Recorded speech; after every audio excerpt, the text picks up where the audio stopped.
so you can get these online or you can go to your Kawasaki dealership. I went with a genuine part.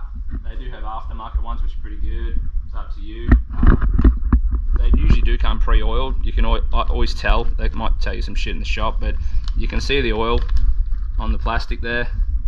So you don't want too much oil on it, otherwise you get no air to your engine. If they don't come oiled, then you can get some oil spray, or you can get an oil bag and you put the oil in there and you just evenly spread it all out. So this puppy's going to go in here. Alright, so I might get a towel and I might block this off to stop any air going in there. Okay, bit of a clean. Contact brake cleaner here. Just to, I've always made sure that I've covered the intake as well, because you don't want any debris or anything when you're wiping the stuff away. You don't want anything to go in there. Yeah. Watch this shit in your eyes too, because that smells funky. when you get it in there. Oh yeah. Wash your hands before you touch your eyes. If you're not already doing that for obvious reasons in these times. I should be saying wear gloves when doing this. I like to live dangerously.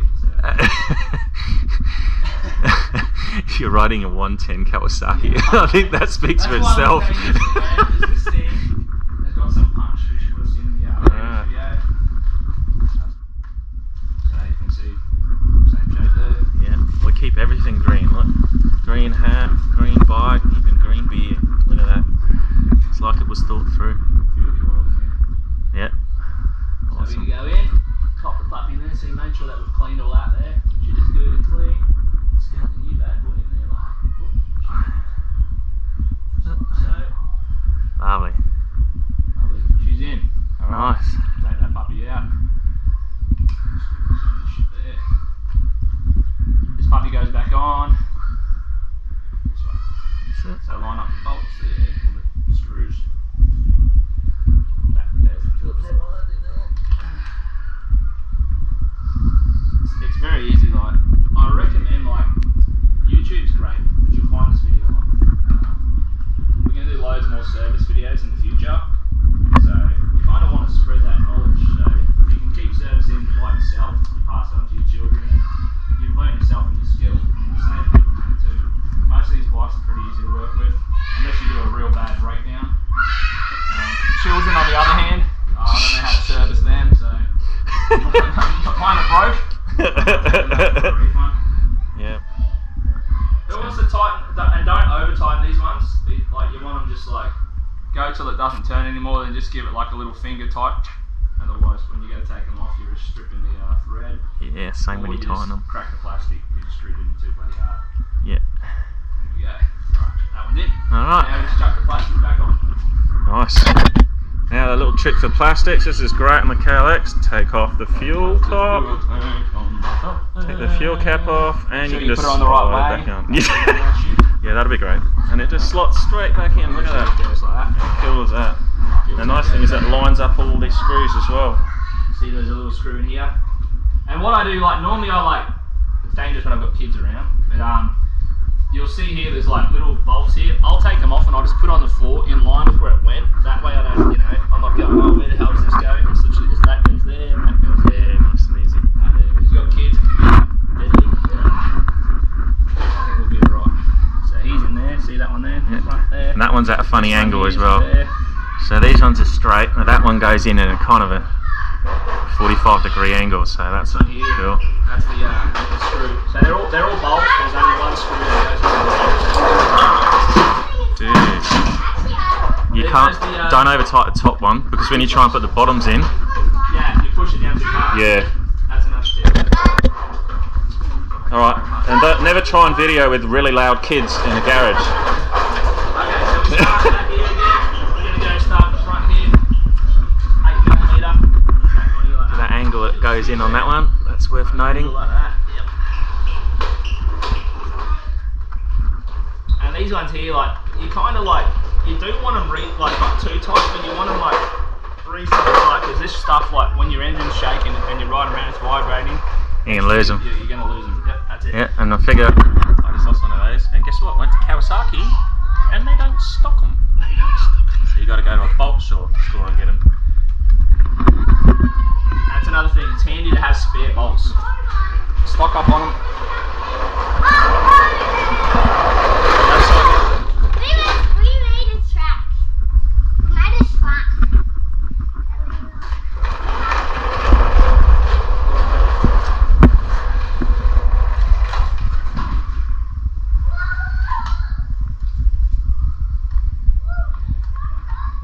once those ones are in, the rest isn't so tricky. So now I feel more confident about riding my bike for another 3 hours or so. Depending on the situations you're riding in and the terrain and how much dirt and that's there, that can vary. But I would recommend, like, on average, just checking your filter after every ride. If you're going out for 3-hour rides and stuff like that, you can clean them, you can re-oil them and that. Yeah, and you can get a good oil from like a store.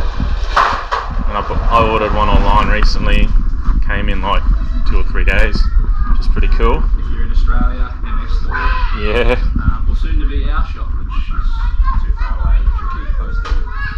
We're going to stock all those hard parts that you're trying to find, that you can't find, that you got to wait and think this is going to come, this is going to arrive from Hong Kong and China, the US. So the one that you won't be able to get in the store right now is a M10 by 1.25, which is the one you need if you're going to change your shot and you happen to shear that particular bolt. Not ideal. Got a video on that. Here's some pictures anyway. So same again, you'll see the little notches here. They go into that groove there, you'll see that there, and they're sliding like that. Boom, fuck, see that? Nice. Just put this one into the chip back there. Clips in. And we're all lined up, so we'll stick the other one in and it's same again on this side. You'll see there's a little latch there. Groove. Slot straight in there, so you come in on like a little angle like that. Slide it in, and then you'll see on the back here, this little puppy there, it lines up with that. There's a little nodule thing, it just pops in like that. Lovely. And it just rolls back in.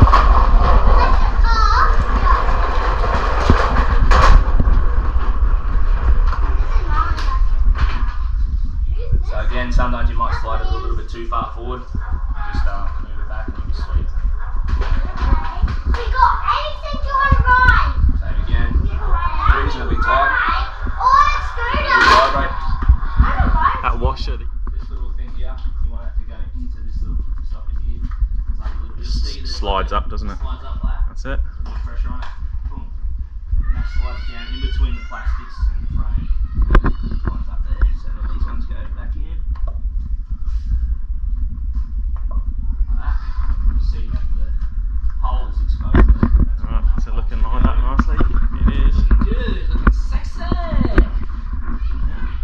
Green machine. Alright. Gotta love the Quackers, man. Great piece of kit. And the good thing about these bikes is, like, literally they beat up on the TTR 110, and they're like one of the only 110s. Honda's really good as well.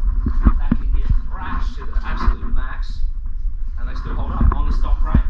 So, Yeah, man, just to give you an idea, I'm weighing about, say, 110, 112 kgs. So that's what, 250 pound? And I've been riding the RL model, and man, we're getting up some really steep stuff. If you haven't seen our videos, go check them out. We're hitting real steep hills and getting up them on these things, so they've got a mighty little engine. that's one. There we go, that's the air filter done. Nice work. Alright. So, we're back together, give it a start. Oh, No choke that time. no choke. Oh, is it? Oh, is it or isn't it? Not on. No choke. Oh, fuel's not even on. It's all in the car. Lesson 1. That sounds good. Sounds good. Give it a bit of noise. Obviously hot day, been in the garage all day, started, let's go. So. Let's hear that rev range a bit. They sound great stock, these bikes, don't they? They sound wicked. I don't think you need to do any adjustments on the exhaust. Like, just seems to go good. It's loud enough to make a nice racket when you're going for it, but if you want to be going in the woods where you're not supposed to, That's the you know. Kawasaki.